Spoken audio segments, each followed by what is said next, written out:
Entender es más que escuchar.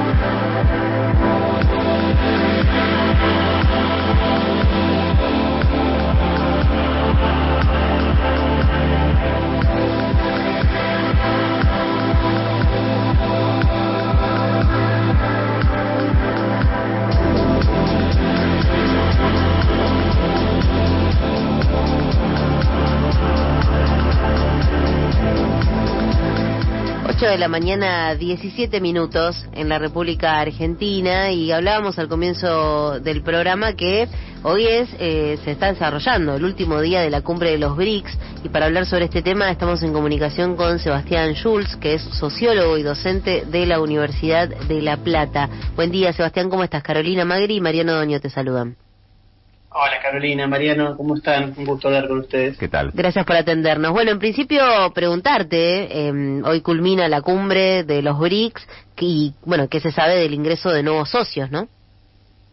Bueno, sí, había mucha expectativa por cómo iba a desarrollarse la cumbre y principalmente cómo iba a darse o no la continuidad del proceso de ampliación que empezó el año pasado con la incorporación finalmente de 5 países para conformar un bloque BRICS pleno de 10 países, pero había más de 40 solicitudes de países que buscaban integrarse al bloque de distintas partes del mundo, países emergentes y en desarrollo, y finalmente lo que se terminó definiendo es la creación de una categoría de país socio del BRICS, es decir, algo así como un segundo anillo, ¿no? No son miembros plenos, pero sí son países asociados que participan de la dinámica del bloque, y en este sentido una ampliación bastante grande y contundente en algunos aspectos. Se incorporan 13 países a la dinámica del BRICS, por lo que queda transitoriamente un bloque de 23 países, lo que habla de, bueno, lo que es los resultados de esta cumbre, y en donde se han debatido también otros temas importantes, como por ejemplo la creación de una moneda propia, el proceso de desdolarización de la economía internacional. Queda el último día de agendas y reuniones, de áreas de trabajo, seguramente se incorporen ya los nuevos países. Así que bueno, ha sido una cumbre bastante importante. Sebastián, te pido si es posible que te acerques un poquito al micrófono del celular o del teléfono en el que estás hablando para escucharte un poquito mejor, porque está un poco alejada la voz. Sebastián, ¿en qué radica la diferencia, para entender un poco más o profundizar en eso, de categoría, digamos, de ser país miembro y ser país asociado? Bueno, creo que, en lo más importante, en lo sustancial, tiene que ver con el derecho a voto, digamos. Si bien el BRICS no tiene un estatuto que regula su funcionamiento, sí está claro que las decisiones que se toman en el bloque, si bien tampoco hay demasiadas, digamos, porque el BRICS funcionan por consenso generalmente y tiene que ver con posiciones políticas a nivel internacional.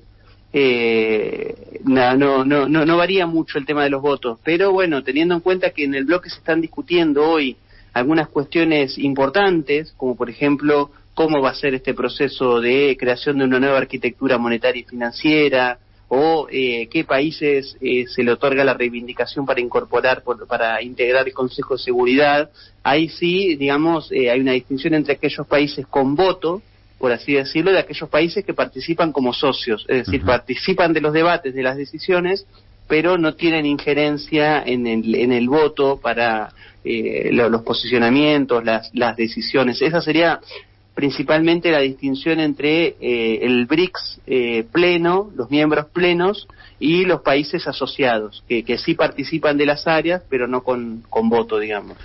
Ayer, como marcabas recién, Xi Jinping decía que los acuerdos de Bretton Woods se terminaron y que que se está yendo hacia una nueva arquitectura financiera del mundo, donde cada vez van a ser más los que quieren un balance más equitativo del poder económico, un modelo de coexistencia general entre todos.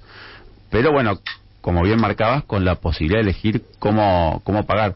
Digo, ¿cómo crees que esto va a repercutir del otro lado? Y con el otro lado me refiero, bueno, al sector occidental tal vez, o principalmente a Estados Unidos. ¿Cuál va a ser la reacción que crees que va a tener frente a esto?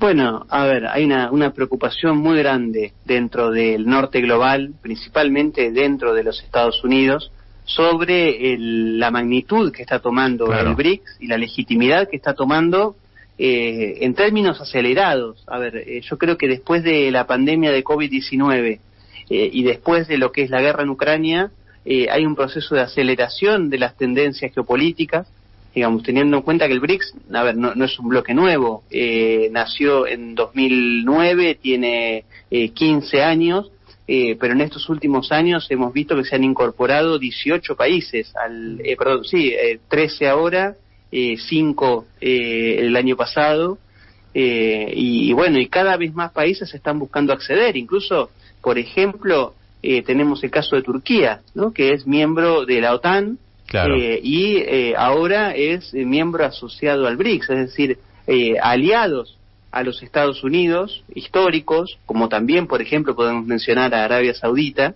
están dejando de ser asociados al norte global y están pasando a construir estos organismos del sur global.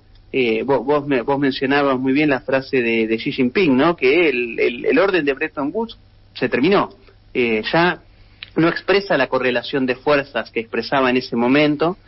También lo dijo Guterres en su momento, el secretario general de la ONU, cuando dijo el orden internacional de hoy expresa el mundo de ayer.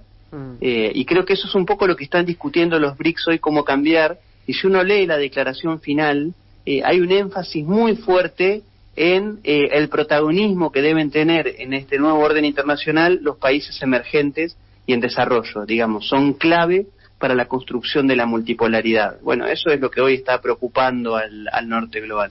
Sebastián, en relación a esto que decís, me permito retrotraerte a esto que posteaste en tus redes, ¿no?, de pensar que cuando empecé a escribir sobre el tema hace más de 10 años había gente que los daba por muertos, ¿no? Y vos decís la diferencia que hace leer las tendencias y poder leer que el mundo está cambiando. ¿Qué análisis haces sobre eso?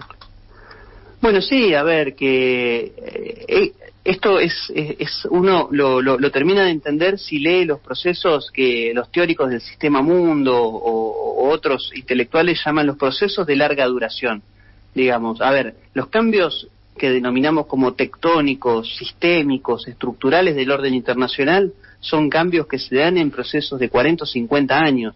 Y es en esos procesos que estamos atravesando y que muchas veces tienen marchas y contramarchas, porque es cierto, el BRICS atravesó un proceso de ralentización de su protagonismo allá por 2012, 2013, pero más fuertemente 2017, 2018, cuando Estados Unidos utilizó la Reserva Federal para hacer corridas financieras, guerras de divisas en todos los países, que impactó en China, impactó en Rusia, impactó en la India.